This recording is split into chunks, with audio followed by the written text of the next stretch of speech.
Welcome to Hood Champion Boxing and Sports, man. Hey, where's Jermell Charlo? He'll let you know with the quickness, I'm still the king of 154.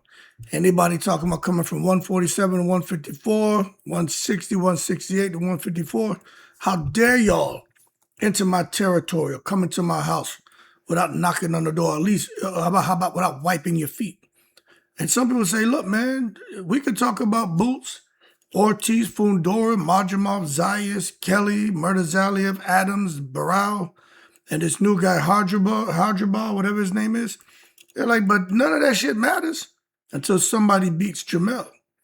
And I'm like, all right, I hear you. Now, for those of y'all who are like, who's Jermell Charlo? Because see, some people don't know who he is.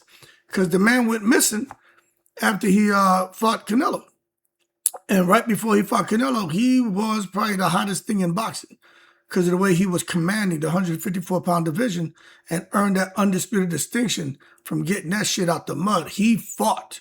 He wasn't in no killing three birds with one stone type fight. Nah, he was out there one by one picking them off. Now, you take a look at the breakdown of 154 pounds right now. Ennis is the big dog. You know, I'm not really surprised. Ortiz Jr. is number 2. Still don't know how the hell he's holding that position. To me, the Fundora should be number 1, but it is what it is. Fundora is 3. How Bakhram is still holding on to number 4, I have no idea. Zayas is 5. Kelly 6. He should be, to me, number 1 should be Fundora. 2 maybe Ennis, 3 Kelly. Then you can look at putting Ortiz after that. Then Murtazaliev, Adams, Baru, and Hardrabal. But you don't see Jermell Charlo anywhere. Even when you come and you start looking in here, you know, I did a quick canvas of the sanctioning bodies, and you just don't see his name anywhere. And, to know what Jermell Charlo, I'm not even going to say was. I'd say what he is to boxing, but I will say, because he's been missing in action, what he was to the 154-pound division, it makes me wonder what the hell is going on with him, But I'm going to tell you this right now. We know he's had some, different things going on, whether personal, professional, taking a break, got money coming out of his ass now. The bottom line is, him coming back, shit, that 154-pound division may be the deepest division in boxing right now. That division is stacked, man. You know what I'm saying? Elite. And look, it's not just like they have guys who can fight. They got elite talent. You know what I'm saying? Elite talent at 154. And everybody brings a different style. None of them guys fight the same. All their resumes look different. Their fan bases are different.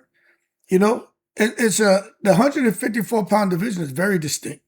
Very, very distinct, man. And it has all the ingredients for a classic era if they all fight each other. But no matter what happens, nobody can claim superiority until they fight and beat Jermell Charlo. Now, if you say, all right, Hood, we hear you, blah, blah, blah. Who do you think is the big dog right now? I think Sebastian Fundora. Now, look, man, don't come poking me in the eyeball or shooting me and shit. You asked me a question, didn't you? And I'm giving you an answer. The missing piece to the puzzle is Jermell Charlo. Quite simple, man. He's not just some guy who was a title holder, man. He was the big dog, you know what I'm saying? And for him to collect those world titles the way he did, getting robbed and shit against Tony Harrison. But the bottom line, he came back and did his business.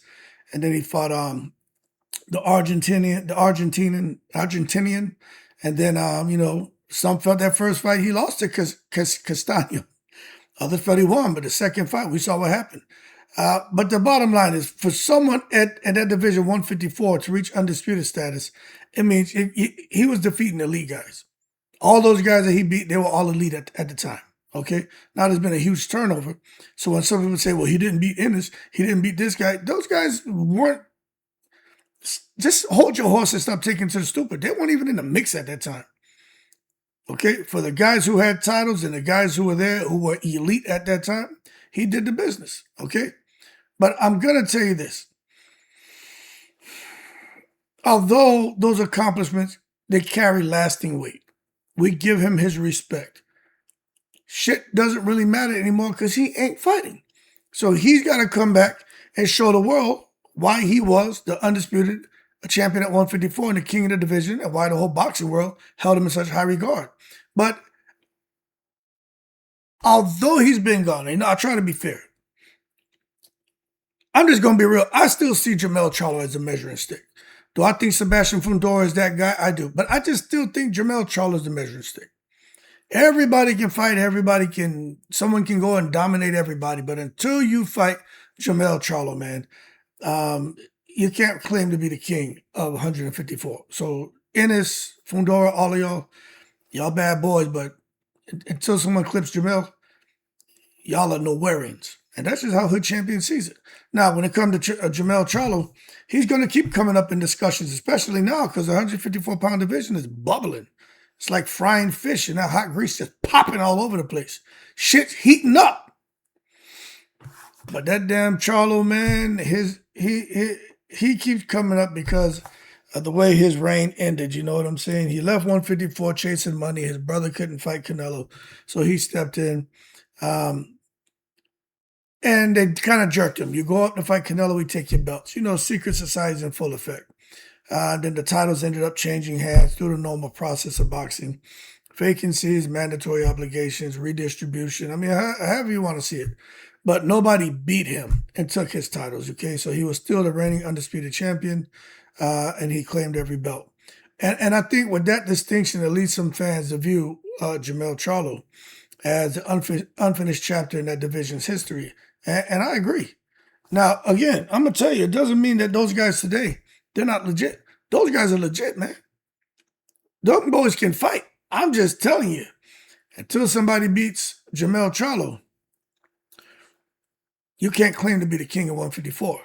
And I'm telling you right now, there are a lot of fans, because it came up, that's why I'm doing the video. They're wondering how all these guys would compare to Jermell Charlo if they actually got in the ring and scrapped. And if he would come back right now, if he would go and, again, unify the division and become undisputed.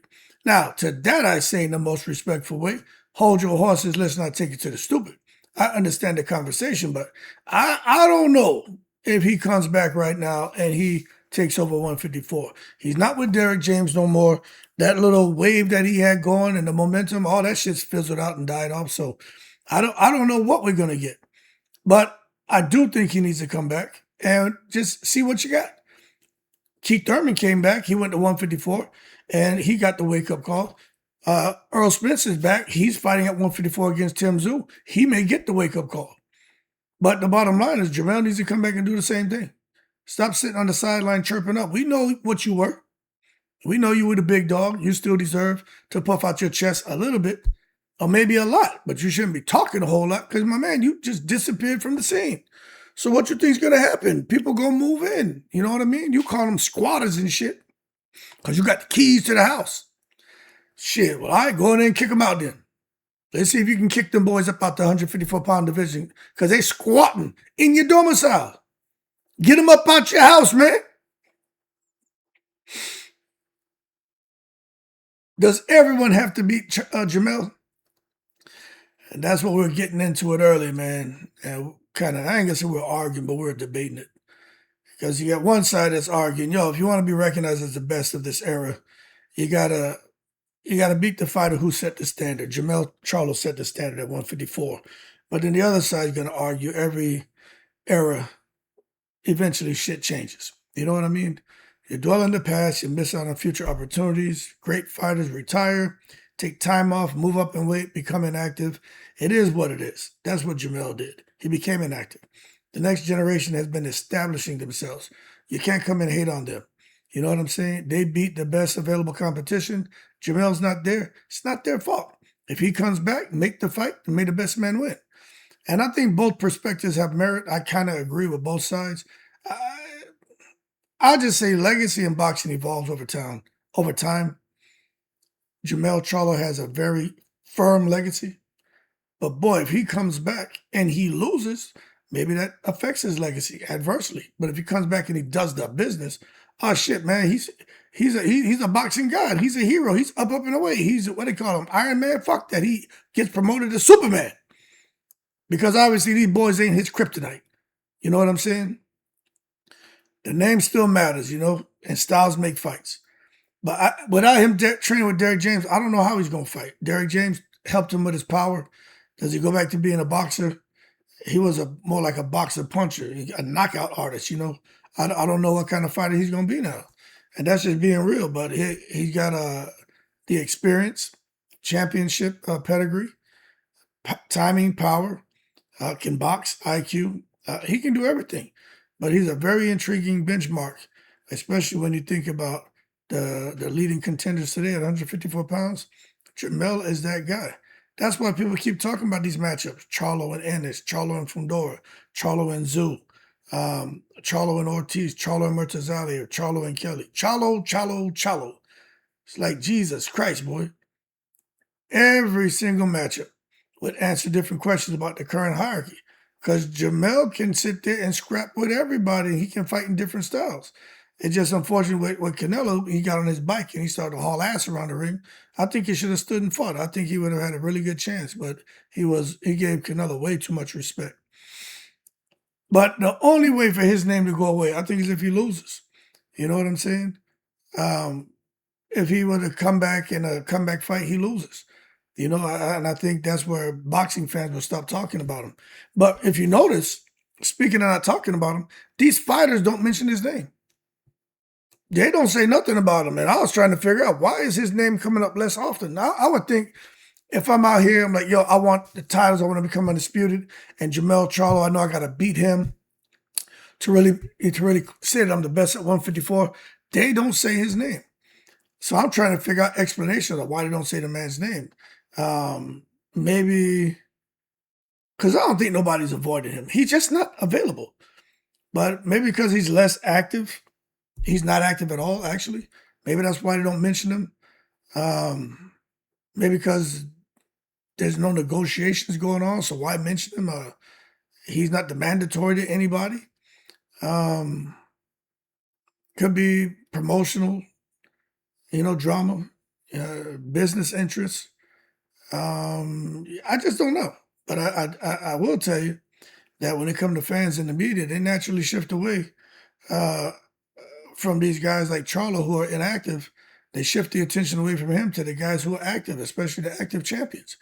So it ain't personal. It's just people gotta. What you gonna do? Not interview anyone because Jermell Charlo's not fighting? The goddamn show goes on, and I could tell he doesn't like that. You know what I'm saying? But all these factors can all, I think, reduce how frequently a former champion is even discussed. Although the accomplishments that Jermell Charlo has are highly respected, and what he's accomplished seems like Ennis is trying to do right now. Fundora wants to do it. Kelly he don't seem like he cares about becoming undisputed. He's just trying to get some money, him and Eddie Hearn. Because to be honest with you, Josh Kelly is the weakest link. That's just my opinion. So if Jermell Charlo were to return, well, the goddamn boxing street's going to be buzzing. 154 is already on fire. It just blows up. It erupts. Volcano. Pyroclastic flow. Somebody going to get burnt. It won't be a hood champion. Because I'm going to be up and away, up out of there. Because I know they're going to go crazy. I'm going to be doing thousands of videos on these dudes, man. That shit's going to get real, Him coming back, another elite name to 154. Shit, I think the most intriguing, maybe strongest division in boxing. Now you may see, I know PBC is on DAZN now. They teamed up with DAZN.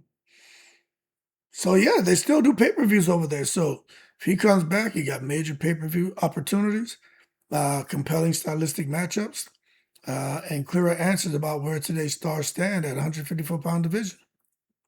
So whether he wins or he loses, just him returning is going to generate significant interest because everyone puts respect on his name.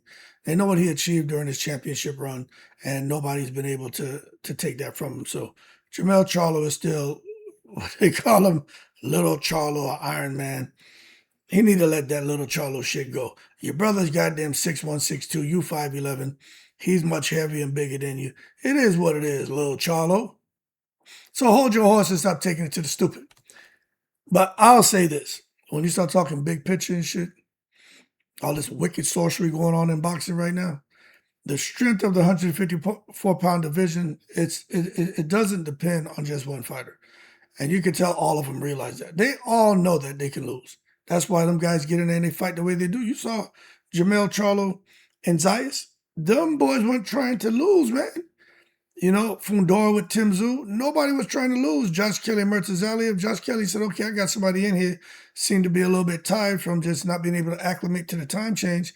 And Josh Kelly got the win that, he was not supposed to get. because ain't no in the world he's supposed to beat Murtazaliev. And then at the end, his ass was in trouble. But, you know, they gave him the nod. It is what it is. But what I'm saying is you can tell nobody at 154 wants to lose. Even Vergil Ortiz, he had the goddamn secret society in De La Hoya hook him up because Murtazaliev beat him. I don't care what no one says. He beat his ass.